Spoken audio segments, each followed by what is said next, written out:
Vous connaissez très certainement cette histoire dans l'évangile de Luc au chapitre 8, versets 22 à 25.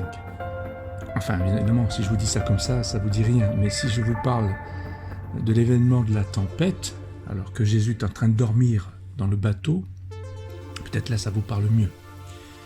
Oui, un jour, Jésus monta dans une barque avec ses disciples et il leur dit « Passons de l'autre côté du lac ». Ils gagnèrent le large. Pendant la traversée, Jésus s'assoupit.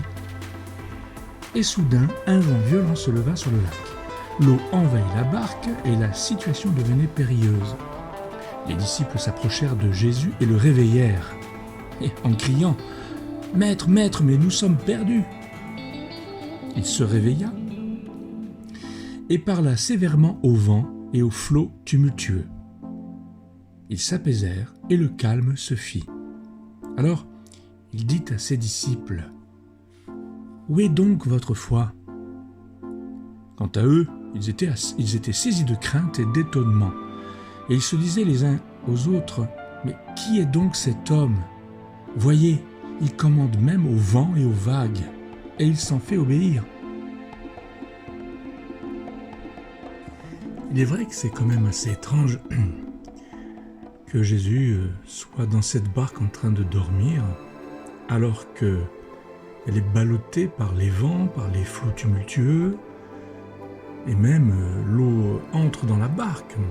Il y a des grandes chances qu'il était même mouillé. C'est étrange, c'est un peu particulier, et ça me fait penser à quelque chose que je vous partage. Lorsque le Saint-Esprit nous remplit, lorsque nous sommes simplement remplis du Saint-Esprit, nous vivons des choses qui sortent parfois de l'ordinaire. Non pas que ça soit extraordinaire, c'est pas forcément des miracles, mais nous vivons des choses que les autres pourraient se dire « Mais qu'est-ce qui se passe là ? Pourquoi il vit ça ? Pourquoi il est comme ça ? Pourquoi il dit rien ? Pourquoi il fait ceci ? Pourquoi il fait cela ?» Et là, les disciples, c'est la même chose, mais pourquoi il dort alors que là, c'est la catastrophe ? Lorsqu'on est rempli de l'Esprit de Dieu, la loi de l'Esprit de Dieu est différente de la loi des hommes, de la loi du péché même, comme disait Paul dans l'Épître aux Romains. C'est pas la même loi. Et la loi de l'Esprit a une force plus grande que celle de la loi du péché, de la loi humaine. Je pense que parfois l'Esprit se manifeste et on ne le voit pas toujours. Et parfois il se manifeste et quand on le voit, on est soit dérangé ou on trouve cela étrange. Mais ce que j'ai trouvé intéressant, c'est pas de faire l'analyse de tout ce texte qui le mériterait bien entendu, c'est juste une chose qui ressort et qui est peut-être un peu la pointe de cet événement, la pointe où le Seigneur veut nous parler à travers cet événement. C'est que lorsque tout s'est calmé, lorsque Jésus-Christ est intervenu, et tout est calme donc, et il leur pose cette question, mais où est donc votre foi ?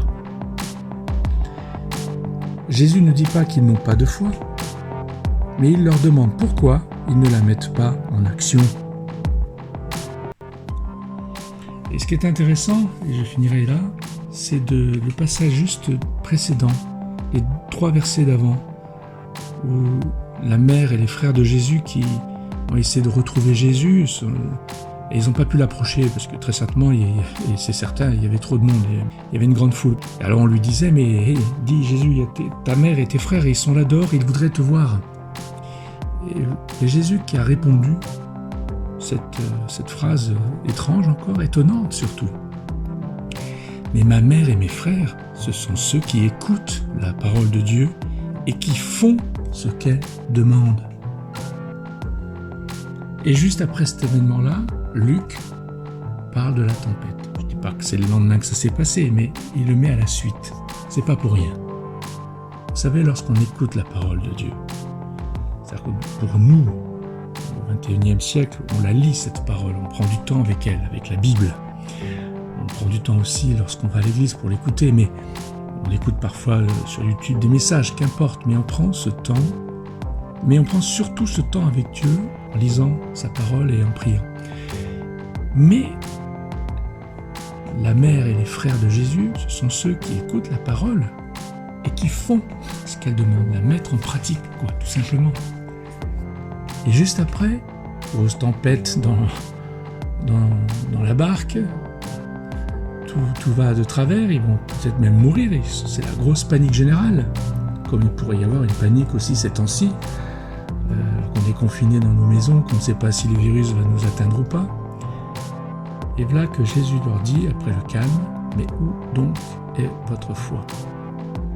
Il nous faut lire la parole de Dieu, il nous faut prendre ce temps, il faut écouter la parole de Dieu et faire ce qu'elle demande.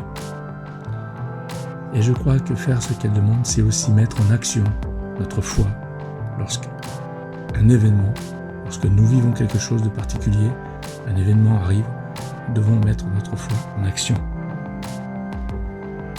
Et les disciples, eux, la seule chose qui les a frappés, c'est le Seigneur. Il dit, mais qui est cet homme à qui même le vent et les vagues lui obéissent? Ils sont touchés par ça. Et Jésus leur dit, où est votre foi? Voilà, nous on est admiratifs devant le Seigneur de ce qu'il fait. Et le Seigneur nous dit simplement, mets ta foi en action. Écoute ma parole, fais ce qu'elle demande. Et c'est quoi faire ce qu'elle demande? C'est mettre ta foi en action.